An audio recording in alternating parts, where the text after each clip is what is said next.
ಯಾರು ಕನ್ಫ್ಯೂಷನ್ ಮಾಡ್ಕೊಳ್ಬೇಡ. ಸಾಮಾನ್ಯ ಕ್ಷೇತ್ರಕ್ಕೆ 23 ವೋಟ್ಗಳನ್ನು ನೀವು ಹಾಕಬೇಕಾಗತ್ತೆ. ಸುಮಾರು 76 ಅಭ್ಯರ್ಥಿಗಳು ನಿಂತಿದ್ದಾರೆ. ಆ 76 ಅಭ್ಯರ್ಥಿಗಳಲ್ಲಿ ನೀವು 23 ಜನ ಆರಿಸಬೇಕಾಗತ್ತೆ. ನಮ್ಮ ತಂಡದಿಂದ ಬರೀ 22 ಜನ ನಿಲ್ಸಿದೆ. ಒಂದು ಓಟ ನಾವು ಕಡಿಮೆ ಹಾಕಿದ್ದೀವಿ. ಯಾಕಂತಂದ್ರೆ ಎಲ್ಲರೂ ವ್ಯತ್ಯಾಸ ಆಗಿ ಒಂದು ಜಾಸ್ತಿ ಓಟ್ ಬಿಟ್ಟರೆ ನಮ್ಗೆ ಓಟ್ ಲ್ಯಾಪ್ಸ್ ಆಗೋಣ ಕಾರಣಕ್ಕೆ ನಾವು ಒಂದು ಕಡಿಮೆ ಬಿಟ್ಟಿದ್ದೇವೆ. ನಿಮ್ಗೆ ಇನ್ಯಾರು ನಿಮ್ಮ ಮಾತಿನಲ್ಲಿ ಒಂದು ಓಟ್ ಹಾಕೋದಕ್ಕೆ ನಿಮ್ಗೆ ಅವಕಾಶ ಇರುತ್ತೆ. ಆದ ನಂತರ ಮಹಿಳೆಯರ ಕ್ಷೇತ್ರಕ್ಕೆ ಕೊಡ್ತಾರೆ. ಮಹಿಳೆಯರ ಕ್ಷೇತ್ರ ಬ್ಯಾಲೆಟ್ ಕೊಡ್ತಾರೆ. ಅಲ್ಲಿ ನೀವು 5 ಜನ ಆಯ್ಕೆ ಮಾಡಬೇಕಾಗತ್ತೆ. ನಾವು 5 ಜನ ನಿಲ್ಲಿಸಿದ್ದೇವೆ. ಒಟ್ಟು 13 ಜನ ಅಭ್ಯರ್ಥಿಗಳಲ್ಲಿ ನೀವು 5 ಜನಕ್ಕೆ ಮಾತಾಡ್ಕೊಳ್ಬೋದು. ಈ ವಿಚಾರಗಳನ್ನ DRO ಹೇಳಬೇಕಾಗ್ತಿತ್ತು. ಆದರೆ ಅವ್ರ ಪರವಾಗಿ ನಾನು ಹೇಳ್ತಾ ಇದ್ದೇನೆ. ಯಾಕಂದರೆ ಮಕ್ಕಳಿಗೆ ಗೊಂದಲ ಆಗಬಾರ್ದು ಅಂತ ಉದ್ದೇಶದಿಂದ ಆ ಬ್ಯಾಲೆಟ್ ಬಾಕ್ಸಿಗೆ ಹಾಕಿದ ನಂತರ ಮತ್ತೆ ಇತರ ಸಮಾಜಗಳಿಗೆ ಬ್ಯಾಲೆಟ್ ಕೊಡ್ತಾರೆ. 4 ಸಮಾಜಗಳಿಗೆ ಚುನಾವಣೆ ಮಾಡಿದ್ದಾರೆ. ಬೈಲಾ ಪ್ರಕಾರ ಆ ಸಮಾಜಗಳಿಗೆ ಚುನಾವಣೆ ಇಲ್ಲ. DRO ಅವರಿಗೆ ನಮ್ಮ ಮಾನ್ಯ ಕಾರ್ಯದರ್ಶಿಯವರ ಅಧ್ಯಕ್ಷರು ತಪ್ಪು ಮಾಹಿತಿ ಕೊಟ್ಟು ಚುನಾವಣೆ ನಡೆಸಲಿಕ್ಕೆ ಸಂಚಾಲಕರು ಮತ್ತು ಸದಸ್ಯರೇ, ಹಾಲಿ ಆಡಳಿತ ನಡೆಸ್ತಾ ಸಮಿತಿ ಕೇವಲ 3 ವರ್ಷಕ್ಕೆ ಅಧಿಕಾರಕ್ಕೆ ಬಂದಿದ್ದು. ಆ ನಂತರ 3 ವರ್ಷದ ನಂತರ ಯಾವುದೇ ಮಹಾಸಭೆ ಕರೆದು ಹೊಸ ಸಮಿತಿ ರಚನೆ ಮಾಡಲಿಕ್ಕೆ ಅವಕಾಶ ಕೊಡಲಿಲ್ಲ. ಬೇಡಾದ ಮಾಹಿತಿಗಳನ್ನು, ತಪ್ಪು ಮಾಹಿತಿಗಳನ್ನು ಜನರಿಗೆ ನೀಡಿ 13 ವರ್ಷಗಳು ಅನಧಿಕೃತವಾಗಿ ಅವರು ಅಧಿಕಾರದಲ್ಲಿದ್ದಾರೆ. ಈ ಬೈಲಾ ವಿರೋಧಿ ನೀತಿಯನ್ನು ಪ್ರತಿಭಟಿಸಿದ್ದೇವೆ ನಾವು ಹೊರತು ಹಾಲಿ ಸಮಿತಿಯವರ ವೈಯಕ್ತಿಕ ಯಾವುದೇ ಭೇದ ಭಿನ್ನಾಭಿಪ್ರಾಯ ಇಲ್ಲ. ಹಾಲಿ ಸಮಿತಿಯ ಒಂದು 6-10 ಜನರ ಸ್ವಲ್ಪ ದರ್ಪದಿಂದ ಇಡೀ ಸಮಿತಿಗೆ ಸ್ವಲ್ಪ ಕೆಟ್ಟ ಬಂದಿದೆ. ಹಾಗಾಗಿ ಅವರು ಮುಂದಿನ ದಿನಗಳಲ್ಲಿ ಅದನ್ನು ಸರಿ ಮಾಡ್ಕೊಂಡು ಹೋಗಲಿ. ಚುನಾವಣೆಗೆ ಬಂದಿದ್ದೇವೆ. ನಮ್ಮ ಹೋರಾಟ ಈಗ ಕೊನೆಯ ಘಟ್ಟಕ್ಕೆ ಬಂದುಬಿಟ್ಟಿದೆ. ನಾವು ನಮ್ಮ ಸಂಚಾಲಕ ಹೇಳಿದ್ವಿ, ಹೈಕೋರ್ಟ್ ಮಟ್ಟಕ್ಕೆ ತನಕ ನಾವು ಹೋಗಿ ಚುನಾವಣೆ ಮಾಡಿಸ್ಲಿಕ್ಕೆ ಆದೇಶ ಮಾಡ್ಕೊಂಡ್ಬರ್ಬೇಕಾಗಿತ್ತು. ಚುನಾವಣೆಯನ್ನ ದೊಡ್ಡ ನಾವೇ ಅಧಿಕಾರದಲ್ಲಿ ಉಳಿಬೇಕು ಅನ್ನೋದಕ್ಕೆ ಬಹಳ ಪ್ರಯತ್ನ ಮಾಡೋದು. ಅಲ್ಲಿ ತುಂಬ ಪಟ್ಟಭದ್ರ ಹಿತಾಸಕ್ತಿ ಉಳ್ಳಂಥ ವ್ಯಕ್ತಿಗಳು ಅದನ್ನು ಕೆಲಸ ಮಾಡಿದ್ರು. ಅದೇನೇ ಇರಲಿ, ಆರಂಭದಲ್ಲಿ ಸಾಕಷ್ಟು ಟೀಕೆಗಳು ಬಂತು ನಮಗೆ. ಮೊನ್ನೆ ಕೂಡ ಈಗ ಒಂದು 6-8 ತಿಂಗಳಿಂದ ಹೇಳಿದ್ರು, ಎಲೆಕ್ಷನ್ ಮಾಡಿದ್ರು ಕೂಡ ಅವರೇ ಗೆಲ್ತಾರೆ. ಯಾಕೆ ಅಂತಂದ್ರೆ ಅವ್ರು ತುಂಬ ಸಂಪರ್ಕ ಇದೆ, ಕಾಂಟ್ಯಾಕ್ಟ್ ಇದೆ. ಜಾತ್ರೆಗಳಲ್ಲೂ ಏನೇನು ಮಾಡಿದ್ರು, ಪಾಸ್ಗಳನ್ನು ನಾವು ಬೇಕಾದವರಿಗೆ ಕೊಟ್ಟು ಸದಸ್ಯರಿಗೆ ತುಂಬ ಎಲ್ಲ ಮಾಡಿದ್ರು ಕೂಡ ಅದ್ಯಾವುದೂ ಸಫಲ ಆಗಲಿಲ್ಲ. ಅವರ ಎಲ್ಲ ಪ್ರಯತ್ನಗಳು ವಿಫಲ ಆಗಿದ್ದಾವೆ. ಚುನಾವಣೆಯಲ್ಲಿ ನಾವು ಎಲ್ಲ 31 ವಾರ್ಡ್ಗಳಲ್ಲಿ ತಿರುಗ್ತಾ ಇದ್ದೇವೆ. ಎಲ್ಲಿ ಹೋದರೂ ಕೂಡ ಆಡಳಿತ ಸಮಿತಿ ವಿರುದ್ಧವಾಗಿ ಮಾತನಾಡ್ತಾ ಇದ್ದಾರೆ. ನಮ್ಮ ಸಮಿತಿಗೆ ತುಂಬ ಜನ ಬೆಂಬಲ ವ್ಯಕ್ತವಾಗಿದೆ. ನಿಮ್ಗೆ ಯಾರಿಗೂ ಅನುಮಾನ ಬೇಡ. 31 ಕ್ಷೇತ್ರಗಳಲ್ಲಿ ನಾವು ಅಭ್ಯರ್ಥಿಗಳನ್ನು ನಿಲ್ಲಿಸಿದ್ದೇವೆ. 31 ಕ್ಷೇತ್ರಗಳಲ್ಲಿ ಕೂಡ ನಾವು ನಿಶ್ಚಯವಾಗಿ ಜಯಬೇರಿನ ಭಾಗಿಸ್ತೇವೆ. ಯಾವ ಅನುಮಾನವೂ ನಿಮ್ಗೆ ಬೇಡ. ಈಗಾಗಲೇ ನಮ್ಮ ಸಮಿತಿಯ 4 ಜನ ಸದಸ್ಯರು ಅವಿರೋಧವಾಗಿ ಆಯ್ಕೆಯಾಗಿದ್ದಾರೆ. ನಿಮ್ಗೆ ಗೊತ್ತಿದೆ, ನಮ್ಮ ಜೊತೆಗೆ ಇದ್ದಾರೆ. ಹಾಗಾಗಿ ಮುಂದಿನ ನಮ್ಮ ಸಮಿತಿ ಅಧಿಕಾರ ಬಂದಲ್ಲಿ ಪ್ರಾಮಾಣಿಕವಾಗಿ, ಸ್ವಚ್ಛವಾಗಿ, ದಕ್ಷತೆಯಿಂದ ನಾವು ಆಡಳಿತ ನಡೆಸ್ತೇವೆ. ದೇವಸ್ಥಾನದ ಯಾವುದೇ ಅಭಿವೃದ್ಧಿ ವಿಚಾರ ಬಂದರೂ ನಾವು ಒಂದು 2-3 ಜನ ತೀರ್ಮಾನ ತಗೊಳ್ಳೋ ಪದ್ಧತಿ ಖಂಡಿತ ಇಲ್ಲ. ಸಾರ್ವಜನಿಕರ, ನಮ್ಮ ಸರ್ವ ಸದಸ್ಯರ ಅಭಿಪ್ರಾಯ, ಸಾರ್ವಜನಿಕ ಅಭಿಪ್ರಾಯಗಳನ್ನು ಗಮನದಲ್ಲಿಟ್ಟುಕೊಂಡು ಎಲ್ಲರೂ ಮೆಚ್ಚುವಂಥ ಕೆಲಸವನ್ನು ನಾವು ಖಂಡಿತ ಮಾಡ್ತೇವೆ. ಹಾಲಿ ಸಮಿತಿ ಪದಾಧಿಕಾರಿಗಳು ಈಗ ಹೇಳ್ತಾ ಇದ್ದಾರೆ, ನಾವು ಕಲ್ಯಾಣ ಮಂಟಪ ಮಾಡ್ತೇವೆ, ಶಾಲೆ ಮಾಡ್ತೇವೆ. ಅನಧಿಕೃತವಾಗಿ 13 ವರ್ಷ ಅಧಿಕಾರವಿದ್ದಾಗ ಇವರಿಗೆ ಯಾವ ಶಾಲೆ ನೆನಪಾಗಿಲ್ಲ, ಯಾವ ಕಲ್ಯಾಣ ಮಂಟಪ ನೆನಪಾಗಿಲ್ಲ. ಇತ್ತೀಚೆಗೆ ನಾವು ಗೌರವಾಧ್ಯಕ್ಷರಾದಂಥ ಮೊನ್ನೆ ಗೋಪಾಲಕೃಷ್ಣ ಬೇಡೂರು ಹೇಳಿದ್ದರು, ಶಾಲೆ ಮಾಡೋದು ಕಲ್ಯಾಣ ಮಾಡಬೇಕಂತ ಹೇಳಿದ್ದನ್ನು ಇವರು ಕಾಪಿ ಮಾಡ್ತಿದ್ದಾರೆ. ಈಗ ಮೊನ್ನೆ ಚುನಾವಣಾ ನೀತಿ ಸಮಿತಿಯವರು ಕೂಡ ಗುಜಿ ಪೂಜೆ ಮಾಡಿಕೊಂಡು ಪ್ರಚಾರಕ್ಕಾಗಿ ನಾವು ಹೇಳ್ತೇವೆ, ಕಲ್ಯಾಣ ಮಂಟಪ ಕಟ್ಟೋದ್ರಲ್ಲಿ ಯಾವುದೇ ತಪ್ಪಿಲ್ಲ, ಸರಿ ಇದೆ, ನಾವು ಒಪ್ಕೊಳ್ತೇವೆ.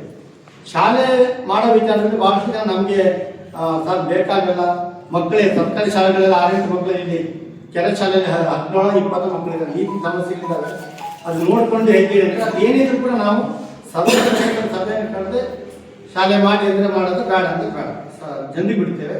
ಹಾಗಾಗಿ ಈ ರೀತಿ ನಮ್ಮ ಸಮಿತಿಯಲ್ಲಿದ್ದವರು ಈಗ ಪ್ರಚಾರಕ್ಕೋಸ್ಕರ ಮಾಡ್ತಾರೆ ಕೂಡ ಅವಿರೋಧ ಆಗಬೇಕಿತ್ತು. ಅಲ್ಲೂ ಇನ್ನೊಬ್ಬರನ್ನ ಎತ್ತಿ ಕಟ್ಟಿ ಚುನಾವಣೆ ಮಾಡ್ತೇವೆ. ಚುನಾವಣೆ ನಾವು ಸಿದ್ಧಿದ್ದೇವೆ. ಚುನಾವಣೆಗೆ ನಾವೇನು ಹಿಂದೆ ಹಾಕಲ್ಲ. ಚುನಾವಣೆಗೆ ನಾವು ಖಂಡಿತ ಸಿದ್ಧರಿದ್ದೇವೆ. ಇವತ್ತು ಹಿಂದಿನ ವ್ಯವಸ್ಥೆಯಲ್ಲಿ ಕೇವಲ ಒಂದು ಸ್ಥಾನ ಇತ್ತು ಮಹಿಳೆಯರಿಗೆ. ಆ ಒಂದು ಸ್ಥಾನದಲ್ಲಿ ಒಬ್ಬರು ಮಹಿಳೆಯರು ಪಾಪ ಕೆಲಸ ಮಾಡ್ತಿದ್ರು. ಹಿಂದಿನವರು ಪ್ರಾಮಾಣಿಕವಾಗಿ ಮಾಡಿದ್ದಾರೆ, ಅವರಿಗೆ ನಮ್ಮ ತಕರಾರು ಇಲ್ಲ.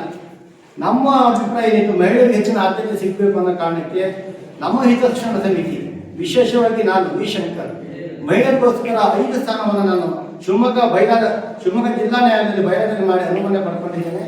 ಮಹಿಳೆಯರಿಗೆ ಸ್ಥಾನವನ್ನು ಸಿಗಬೇಕು ಅನ್ನುವಂಥದ್ದು ನಮ್ಮೆಲ್ಲರ ಒತ್ತಾಸೆ.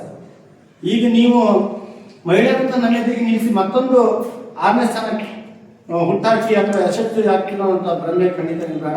ನಾವು ಗೆದ್ದೇ ಗೆಲ್ತೀವಿ, ಏನು ಅನುಮಾನ ಬೇಡ. ಅದೇ ರೀತಿ ನಮ್ಮ ಗಂಗಮತ ಸಮಾಜದ ಅಷ್ಟೇ, ಅದು ಕೂಡ ನಮ್ಮ ಧರ್ಮರಾಜ ಅವ್ರದ್ದು ಅವಿರೋಧವಾಗಿ ಅಲ್ಲೂ ಕೂಡ ಒಂದು ಅರ್ಜಿಯಾಗಿ ಚುನಾವಣೆ ಮಾಡಿಸಿದ್ವಿ. ಅದೇ ರೀತಿ ಕುರುಬ ಸಮಾಜದ ಇದೇ ಥರ ಆಗಿದೆ. ಇಲ್ಲಿ ನಮ್ಮ ವಿರುದ್ಧ ಒಂದು ಅರ್ಜಿ ಹಾಕಿದ್ರು ಅಂತೇಳಿ ಅವ್ರ ವಿರುದ್ಧ ಒಂದು ಅರ್ಜಿ ಹಾಕೋ ಸಂದರ್ಭ ಉದ್ಭವವಾಗಿದೆ.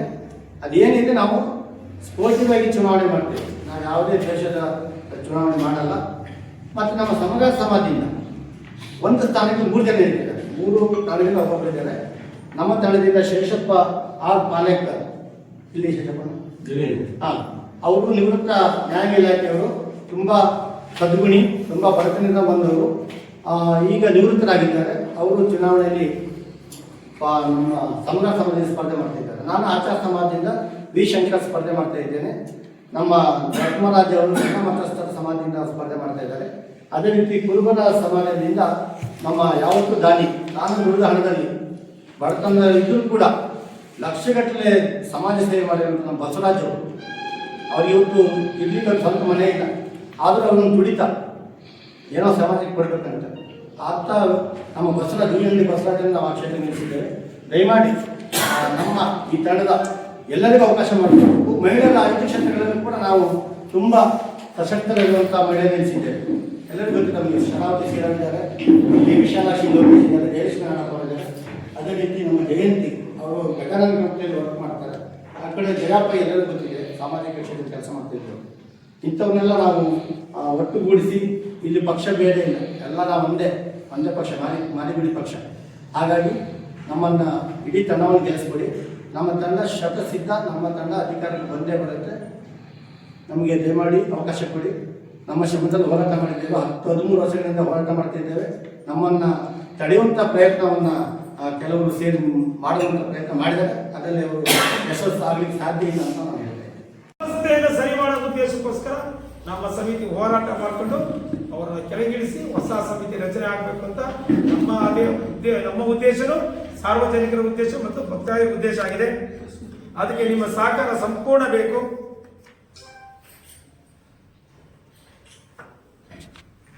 ಇಪ್ಪತ್ತೊಂದು ವರ್ಷ ಅಧಿಕಾರ ನಡೆಸಿರ್ತಕ್ಕಂಥ ಹಾಲಿ ಸಮಿತಿಯ ಅಧ್ಯಕ್ಷರು ಈಗೂ ಕೂಡ ಮತದಾನಕ್ಕೆ ಮತ ಯಾಚಿಸ್ಲಿಕ್ಕೆ ಹೋಗ್ತಾ ಇದ್ದಾರೆ. ಯಾವ ಉದ್ದೇಶಕ್ಕೆ, ಯಾವುದಕ್ಕೋಸ್ಕರ? ಬೇರೆ ಯಾರು ಮಾಡಬಾರ್ವಾ? ಅಲ್ಲಿ ಏನಿದೆ, ಅಂಥದ್ದು ಏನಿದೆ? ಇವೆಲ್ಲ ಪ್ರಶ್ನೆಗಳು ನಮ್ಗೆ ಕಾಡ್ತಾ ಇದೆ. ಹೀಗೂ ಉಂಟೆ ಅನ್ನೋ ಒಂದು ಪ್ರಶ್ನೆಗಳು 31 ಅಭ್ಯರ್ಥಿಗಳು ಕಣಕ್ಕಿಳಿಸಿದ್ದೇವೆ. 32 ಸ್ಥಾನಗಳಿಗೆ 31 ಅಭ್ಯರ್ಥಿಗಳು ಕಣಕ್ಕಿಳಿಸಿದ್ದೇವೆ. ಅವಿರೋಧವಾಗಿ 4 ಆಯ್ಕೆ ಆಗಿದ್ದಾರೆ. 22 ಸಾಮಾನ್ಯ ಕ್ಷೇತ್ರಕ್ಕೆ ನಾವು ಸ್ಪರ್ಧಿಸ್ತಾ ಇದ್ದೇವೆ. 5 ಮಹಿಳಾ ಕ್ಷೇತ್ರಗಳಿಗೆ, ವಿವಿಧ ಸಮಾಜಗಳ 4 ಕ್ಷೇತ್ರಗಳು ಸ್ಪರ್ಧಿಸ್ತಾ ಇದ್ದೇವೆ. ಎಲ್ಲರೂ ಅನುಭವ ಇರ್ತಕ್ಕಂಥವರು ಮತ್ತು ಹೋರಾಟದ ಮುಖಾಂತರ ತಮ್ಮ ಜೀವನ ರೂಪಿಸಿಕೊಂಡು ಎಲ್ಲರೂ ಕೂಡ, ಇಲ್ಲಿ ಯಾರು ಹೋರಾಟದಿಂದ ಬಂದವರು ಯಾರು ಇಲ್ಲ ಅಂತ, ಎಲ್ಲರೂ ಹೋರಾಟದಿಂದ ಸಾಮಾಜಿಕ ಜೀವನ ಮತ್ತು ಜನರ ಮಧ್ಯದಲ್ಲಿ ಇರ್ತಕ್ಕಂಥವ್ರು, ಜನರ ಕಷ್ಟ ಸುಖಗಳಿಗೆ ಒಗ್ಗಟ್ಟಿರ್ತಕ್ಕಂಥ ನಮ್ಮ ಸಮಿತಿಯ ವಸ್ತು ಸದಸ್ಯರು ನಿಮ್ಮ ಮುಂದೆ ನಿಲ್ಲಿಸಿದ್ದೀವಿ. ದಯವಿಟ್ಟು ಸಾಗರದ ಸಮಸ್ತ ಜನತೆ ನಮ್ಮನ್ನು ಹರಿಸಿ ಆಶೀರ್ವಾದ ಮಾಡಿ ಮಾರಿಕಾಂಬ ದೇವಿಯ ಒಂದು ನಿರ್ದೇಶಕರ ಚುನಾವಣೆಯಲ್ಲಿ ಅತ್ಯಂತ ಬಹುಮತದಿಂದ ನಮ್ಮನ್ನೆಲ್ಲ ಗೆಲ್ಲಿಸ್ಕೊಡ್ಬೇಕಂತ ತಮ್ಮ ಮೂಲಕ ಪ್ರಾರ್ಥನೆ